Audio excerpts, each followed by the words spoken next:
the renewable energy sphere. I'm a lawyer, but I didn't have a background in energy at all, and I certainly didn't know anything about Virginia policy that would make this possible. So I went to my friends at the Sierra Club, and I said, we need to start advocating for more renewable energy. You know, there's offshore wind here, and I hear solar is going to be big. And everybody said, yeah, we need to do this. And so I started having to educate myself in energy policy and energy law, and it was not something that I had any familiarity with. But I got familiar real fast with some of the political realities that were holding us back. And since then, that has become kind of my niche here, is learning what the policy is and trying to explain this really complicated area to other people. And that led me to start writing my blog, because at the time, the newspaper reporters didn't understand it either. So Dominion would give them a press release and they'd print that. And they'd call up Glenn Bessa at the Sierra Club, and in the last line of the article would be his response. And that's what qualified as journalism on energy policy. And it's because nobody could understand this stuff. It is hard. But we have to understand it at least a little to be able to start making these connections between what we see is going on in climate reality and what's happening here in Virginia, and why it's happening, and how we can change it. And let's see if I can in fact do this. No, that doesn't do it. There's an arrow there.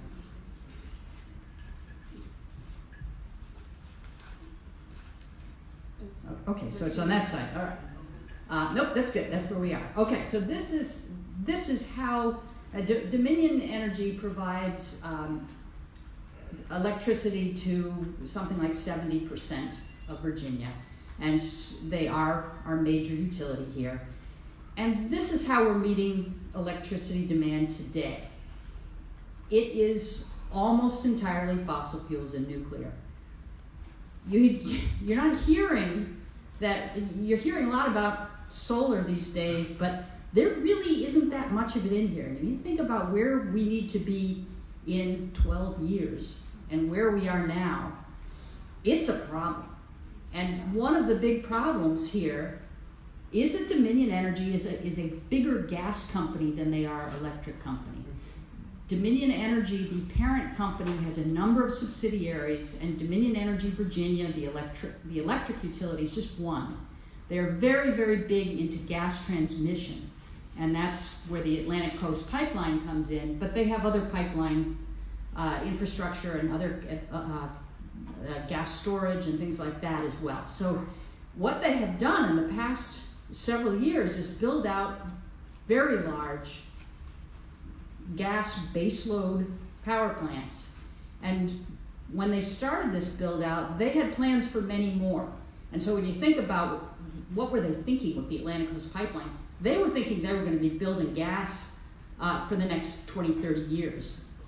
That hasn't been how it's played out, but right now we've got all of these new gas plants, and that's a problem for us.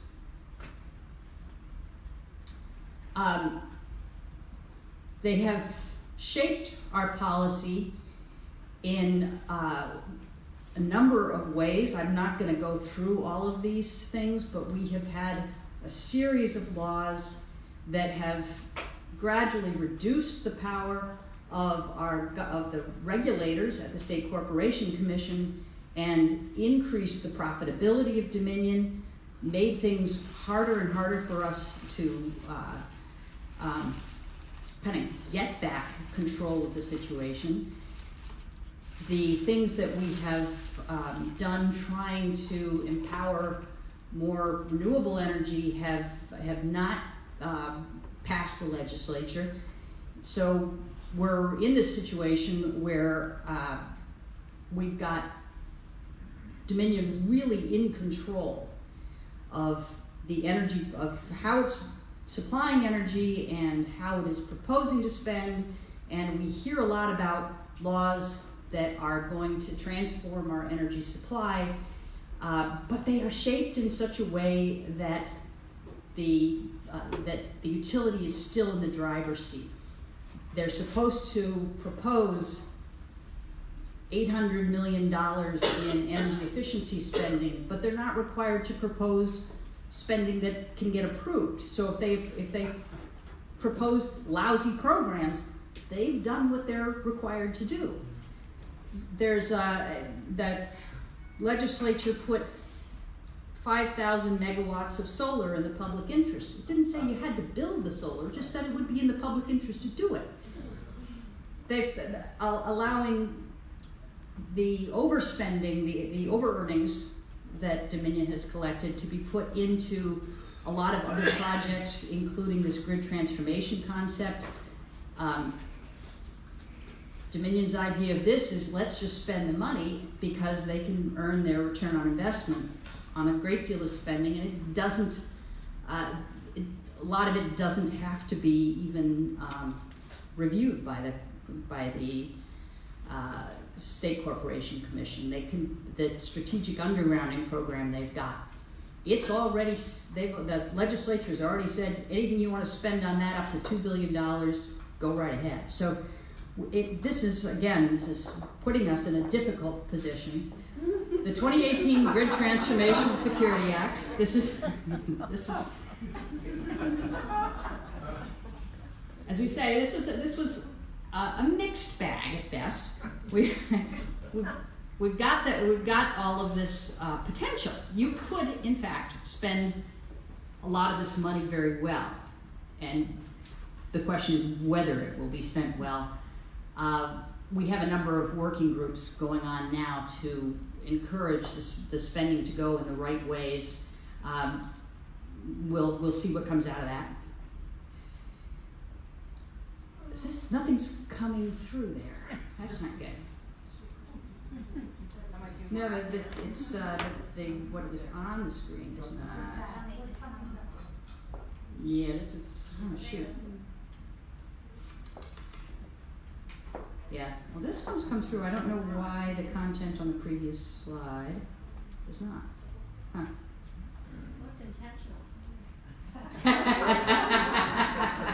Well, you got the money part, yeah. Isn't that funny? I wonder what's going on with that.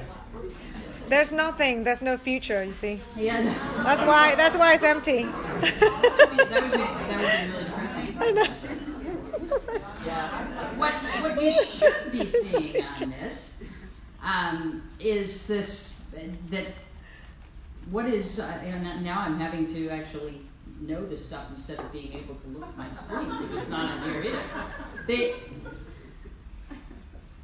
The plan, as Dominion has proposed it to the State Corporation Commission, calls for a great deal more gas peaker plants. So these are the gas plants that meet peak demand, and the excuse is we're going to be building solar, so we need more gas. And this is literally how they are phrasing it. Is that if you want more solar, you've got to have more gas. And they, of course, you've got this $7.5 billion frack gas pipeline that they say they need in order to be able to provide all these gas plants.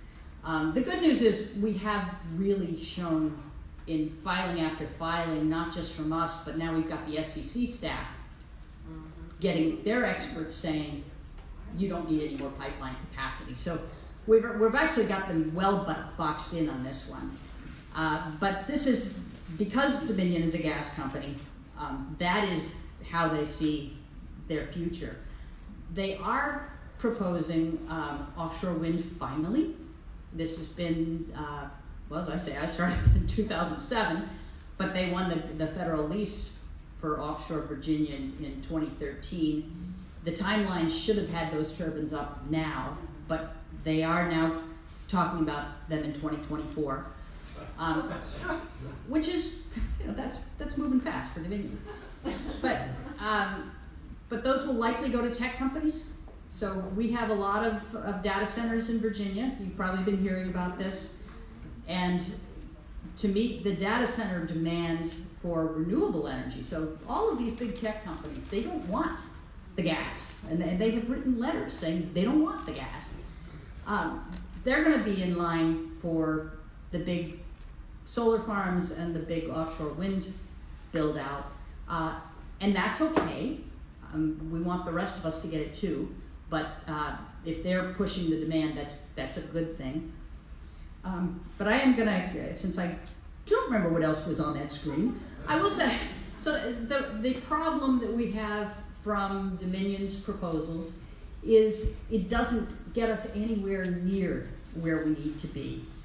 And this is, this graph came from the Energy and Policy Institute, looking at Dominion's own numbers, their own data, and where they say they're headed on carbon reductions.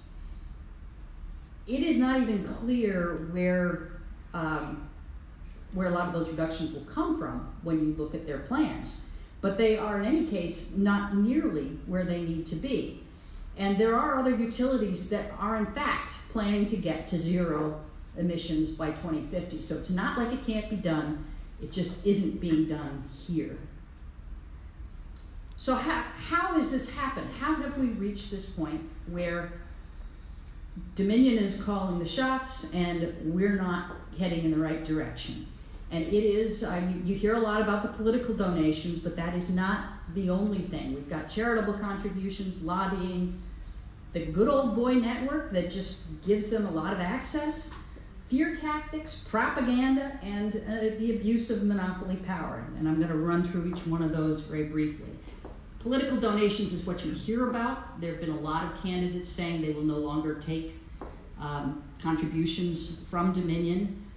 The thing you have to know is this is both parties, and the more, if you have a seat on an important committee, you get more. The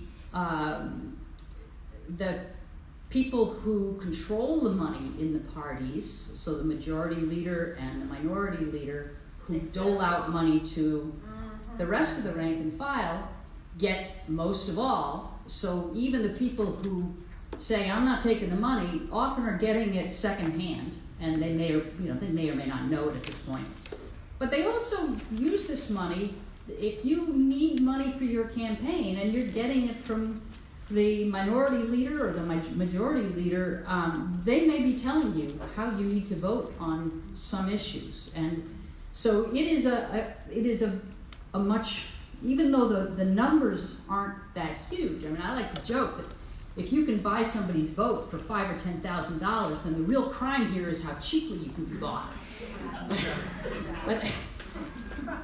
But the real problem is that it's not so much about the money as it is about how it is doled out and what comes with it.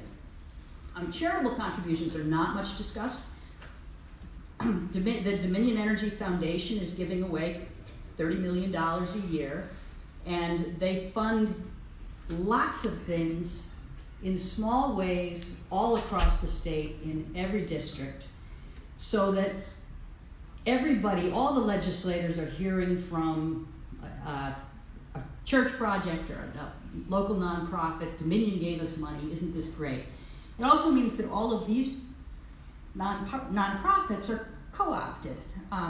They won't speak out because they've been getting money, and the money may be absolutely critical to their operations. So, and in fact, sometimes they speak out in favor of some Dominion projects. So we had that infamous rate freeze legislation in 2015, which froze base rates while allowing the rest of the rates to go up. So the overall effect was you weren't getting a rate freeze, but Dominion was able to go to some of the people who were getting its charitable donations and explain, we're freezing your rates, isn't that great? And so they came and testified at how important this was to their people that we have this rate freeze. And that had an effect. But it wasn't real. Lobbying, of course, it's not just that there are a lot of lobbyists, it's that they have access every single day, and they're able to build relationships. And when you've got somebody who's in there every day, who's a really nice person, they have very nice lobbyists. These are great people. That builds trust. are more willing to trust what they say instead of a constituent who you might have seen once or twice, maybe, you know, the lobbying groups comes down to Richmond, comes in for a day. Their facts aren't entirely right on because they've messed things up a little bit. And so then you've got your Dominion lobbyist who's got all the points there.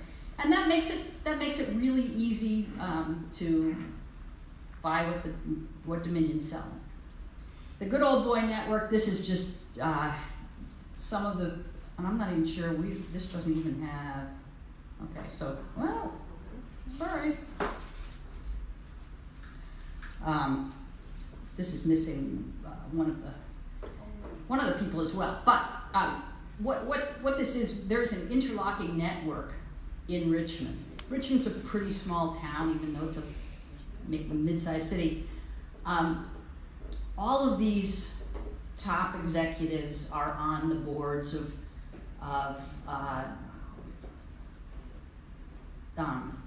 University of Virginia, all of the other universities, Chamber of Commerce. A lot of them have worked for governors, senators. A lot of them have come from law firms or are associated with law firms. Just pretty much every law firm in Richmond has represented Dominion at one point or another. So, and these people are all seeing each other at social events. So there's a very strong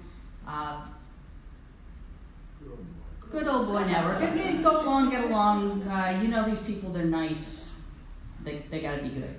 Fear tactics. I mean, this is what we hear when you go to a committee hearing and we're talking about the importance of, say, distributed solar, getting rooftop solar, and they, man, are you kidding me? You let everybody put solar on their roofs and the grid's going to be destabilized and we're all going to lose power.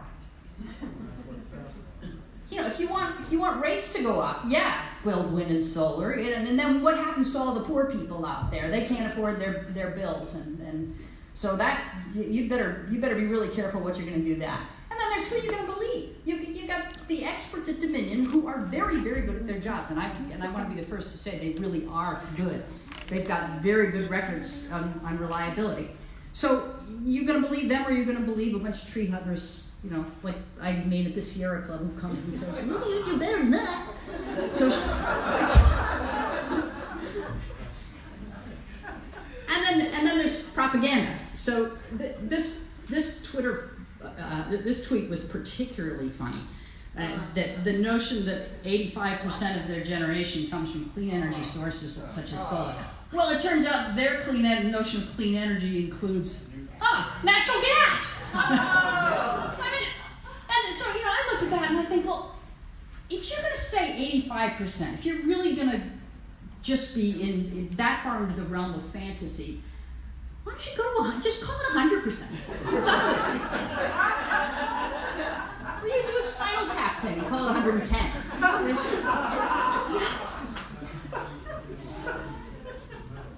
And then there's also, you know, this business of the abuse of monopoly power. They are the only game in town. They have written the laws to make sure that they are, and it's very hard for others to speak up. So that it's really we have a distributed solar association coalition that we work with. Some of the solar companies, others don't want anybody to know that they're working with advocates because they have to work with Dominion, and they're worried about that. A lot of the local governments, they need to work with Dominion, so they have been afraid to speak out. Fortunately, that is changing. Fairfax County is really getting out front on advocating for the solar freedom law, and they're really stepping up. Some of the other ones are trying to, but everybody's a little worried about challenging Dominion. And the companies that have tried to challenge the monopoly, there are some legal ways for other suppliers to sell electricity to commercial customers, and they're mired in litigation.